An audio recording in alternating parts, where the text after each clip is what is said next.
Hello and welcome to the Brit Iron podcast. Today we'll be going through our NFL team rankings with previews, starting off with our team at 32. Today, as ever, joined by the boys, Matt and Sam. How are we doing today? Buzzing, mate. Absolutely buzzing. Been about a month and a half in the works. Getting ready to record something that's actually going to go out for you guys at home. So I'm ready to get into it. Yeah, I'm excited what we've got to talk about to get going through these teams. So yeah, let's get into it. It's definitely exciting times. So Sam, how is this all going to run? What is the format for the next sort of 10 minutes and beyond? Right, okay, so the plan is, over the next 28 days, we're going to be releasing our countdown for at the Brit Iron, our power rankings going into the 2020 NFL season. And then on the final day, we're going to do a full podcast episode. It will be our first episode where we talk through our top 3 teams going into the season. And we roll in and we talk about the preseason and that kind of thing. The way we've worked this out is I created a special document online where we each individually statted each team out. We figured out where we think how each team's gonna do, put in our rankings, and then the computer did a clever thing and spat out a consensus ranking. So we have got an average of our 3 individual opinions, which then spit out a power ranking for each team. So we will kick off with our 32 ranked team, which is the Washington Redskins. Ooh. So there's a lot to talk about with this team, in my opinion. They're in a complete rebuild, had a lot of picks, got some good, some bad. The first question that I want to ask you guys about this team is the quarterback. Do they have the answer at quarterback? Matt? I think it's a difficult one to answer just yet. I think from what we've seen, it's not the most encouraging. But I think it's a difficult job for anyone behind a pretty shaky line to really see what they've got there. But I think this season will be a big set for to see really if Dwayne Haskins can sort of step up and take the job. But I'm not convinced yet. But it's early days, I think, for him. So I think we'll see what he does this year and then kind of be able to go from there with it.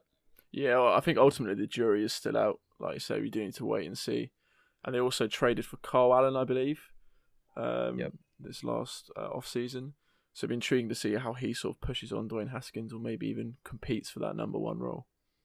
I think if Dwayne Haskins struggles, it would not be a shock to see Kyle Allen get starts. I mean, Kyle Allen, the big thing with Kyle Allen is not that they traded for him, but it's Ron Rivera there. Ron Rivera has brought Kyle Allen with him from the Panthers to the Redskins, and Haskins was brought in by a different regime.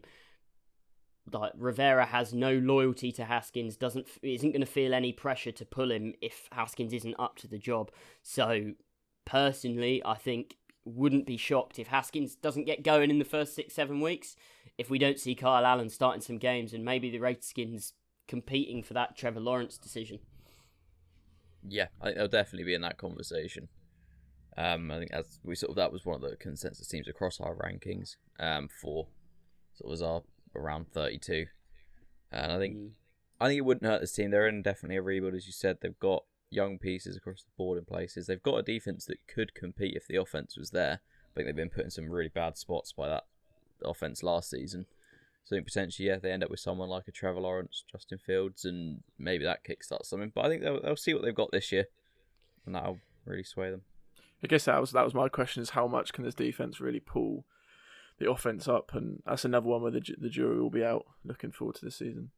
So I think going forward, their defensive line, even last season, showed some real sparks of this could be the makings of something. Good defensive line. If their secondary can play okay, I think that defense could keep them in some games, especially when you're going to be playing in a potentially weak division. If they can stay in games because of that defense, I think they could win a couple games. I've actually got them statted out a little bit higher than you guys, I think. I had them at 5 wins. I think you guys come to around the 3-win mark. Yeah, 3 and 13. But I think the biggest issue for them actually isn't quarterback. I don't think it's the defense. I think it's their weapons around them. When you look at their roster offensively, there's a hell of a lot of random names. There's no one that I look and I think yeah, they're going to show out. I mean, at quarterback, you've got Dwayne Haskins, Stephen Montez, Alex Smith, and Kyle Allen at quarterback. Guys that can get a job done, but there's no one there that I think they're going to drive the ball downfield. You move to running back, you've got Darius Geis, who is really unproven and injury prone. Adrian Peterson, who is aging, and there are going to be questions as to how much he's got left in the tank. And then everybody else on their roster is either unproven, injury prone, or old. The only player on offensively that I think could be a real bright spot for them is Terry McLaurin. Yeah. And even then, that's going to depend on if their quarterbacks can drive the ball down the field. Yeah, no, I certainly agree with that. I think within that running back core, they've got enough to sort of go by committee to be able to run the ball relatively effectively. It's not going to be anything, let's say if you're talking fantasy values, I don't think there's any fantasy value to pull out of that backfield at the moment unless a guy emerges. But I think in terms of just generally for them week to week, that should give them something they can look to base off. Obviously with the not the best O-line, it's going to be difficult to pin anything around that. I think McLaurin, yeah, if you're talking a fantasy sense, he's the one potential bright spot. If he can get a good connection with whether it is Haskins or Kyle Allen under centre, get some value from him there. But yeah, it's a difficult one. They're a few years off, I think, still. And yet it's not just a quarterback in the next draft. I think they'll need to... This is going to be a decent receiver class again. So they're going to need to really strengthen there. And then see if one of these running backs really kind of emerges and takes that job. Yeah, I mean, it seems like a puzzle where the pieces don't really match up right now. I think it's going to take a few years for it all to click together. And whether that be with Dwayne Haskins at quarterback or not, or whether Terry McLaurin will still be there down the line, who knows? But I think it's just too many pieces away from being a team of much value for me. So jumping back to the quarterback question, I'm looking at this roster and I'm thinking there's holes need filling, but they've got the core of a defense, and as you said, Matt, there is the big wide receiver class. Do we think, with Ron Rivera coming in, do we think this is a potential landing spot for Cam Newton? If down the ways their quarterbacks go down injured or they're looking shaky, does Ron Rivera think maybe going to spend a high first round pick next year, not on a quarterback, going to spend it on receivers or maybe trade back to get more picks? Is Cam Newton the kind of guy that could come in and win in Washington? Yeah, I think there's that familiarity there. And I think with Cam, the main thing he's going to want is to be... One main thing is a starter. So I think, if someone does go down injured, that's a great shot for him. I think the one potential thing you could see is I think he's going to want to win. I don't think he's necessarily going to be looking to go somewhere that's rebuilding and have to wait 3-4 years to be in any kind of a conversation of playing in January.